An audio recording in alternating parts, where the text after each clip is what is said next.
Narendra sir, सवाल यही था, क्या न्याय के खिलाफ अभी भी ये जो बात आपने रेसलिंग फेडरेशन ऑफ इंडिया के संजय सिंह की भी सुनी होगी, वो भी ये कह रहे हैं कि लीगली आगे क्या हो सकता है, क्या इसमें परस्यू किया जा सकता है, इस डिसीजन को क्या चैलेंज किया जा सकता है?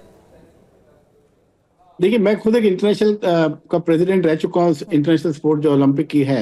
जहां तक मेरी समझ है, जब वेट की डिफरेंस आ जाए उसमें अपील नहीं हो सकती, जहां तक मेरी समझ है। कोई और टेक्निकल फॉल्ट हो, किसी रीजन से, किसी रूल की वजह से आप बाउट हारे हैं, yes you can certainly challenge that, but ये एक एडमिटेड लैप्स है कि आपने अपना वजन बढ़ा लिया, जो आप 50 किलो से 1 ग्राम भी ऊपर नहीं बढ़ा सकते।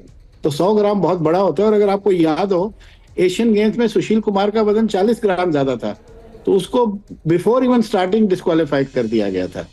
तो यहाँ वजन अलाउड नहीं होते, 1 ग्राम भी एक्स्ट्रा नहीं कर सकते आप। तो इसकी जहां तक मेरी समझ है कोई अपील नहीं है, बट आप प्रोटेस्ट या लेटर्स लिख सकते हैं, चाहे आईओसी को लिखें। एंड ऑफ द डे सारी लेटर्स WFI इंटरनेशनल रेसलिंग को ही आएंगी, आप कहीं पे भी लिखेंगे।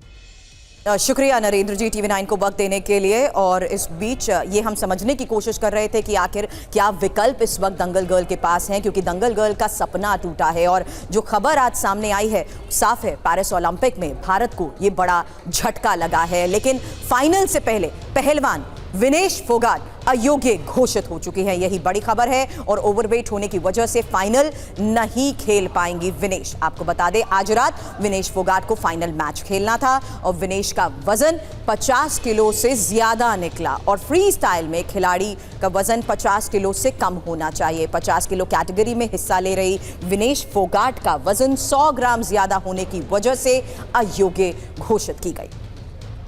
अब ओलंपिक में वजन का ये पूरा आखिर खेल क्या है, ये भी जान लीजिए, क्योंकि कुश्ती में किसी भी पहलवान को सिर्फ 100 ग्राम ज्यादा वजन की छूट, लेकिन विनेश अगर 50 किलो या 100 ग्राम की होती तो फाइनल खेल सकती थी। लेकिन उनका वजन 50 ग्राम ज्यादा निकला और इसी वजह से उनका ओलंपिक मेडल जीतने का भी सपना टूटा है। हालांकि पहलवानों का वजन कुश्ती के मुकाबले से पहले तोला भी जाता है, लिया जाता है, और 2 दिन तक वजन उसी कैटेगरी में बरकरार भी रखना होता है। और विनेश फोगाट ऐसा नहीं कर सकी और इसी को लेकर अब रेसलिंग फेडरेशन ऑफ इंडिया की तरफ से भी यह बात कही जा रही है कि उनके न्यूट्रिशनिस्ट और साथ ही उनकी हेल्थ को लेकर कैसे मॉनिटर किया गया, ये कैसे हो गया, इस बारे में भी जानने की कोशिश की जाएगी। और वहीं यह भी अब साफ हो चुका है कि विनेश के पास कोई भी विकल्प नहीं है। लेकिन फिर भी अब इस पूरे मामले को देखते हुए यह माना जा रहा है कि लीगल टीम से कंसल्ट करने के बाद आगे क्या कोई एक्शन लेने की बात होती है या किस तरीके से पूरे मामले के खिलाफ कोई कदम उठाया जाता है, इस पर विचार किया जा रहा है। लेकिन इस बीच अब आपको बता दें, विनेश फोगाट पर महावीर फोगाट की तरफ से क्या कहा गया। उन्होंने कहा, कहने के लिए कुछ नहीं बचा है, सारे देश को इस बात का दुख है। देखिए, कुछ कहने के लिए कुछ बचा नहीं मेरे पास। तो आज थी सारे देश की थी, तो गोल्ड मेडल पर और नजदीक जाके वो तो डिस्क्वालीफाई कर दी। मैं तो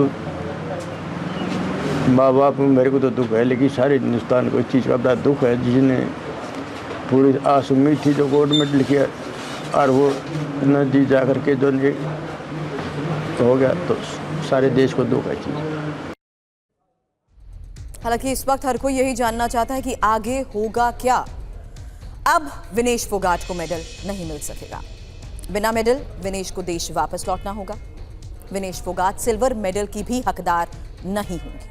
आपको बता दें, 50 किलो वर्ग में सिर्फ गोल्ड ब्रॉन्ज मेडल विजेता ही होंगे और विनेश के खिलाफ लड़ने वाली खिलाड़ी को गोल्ड मेडल दिया जाएगा।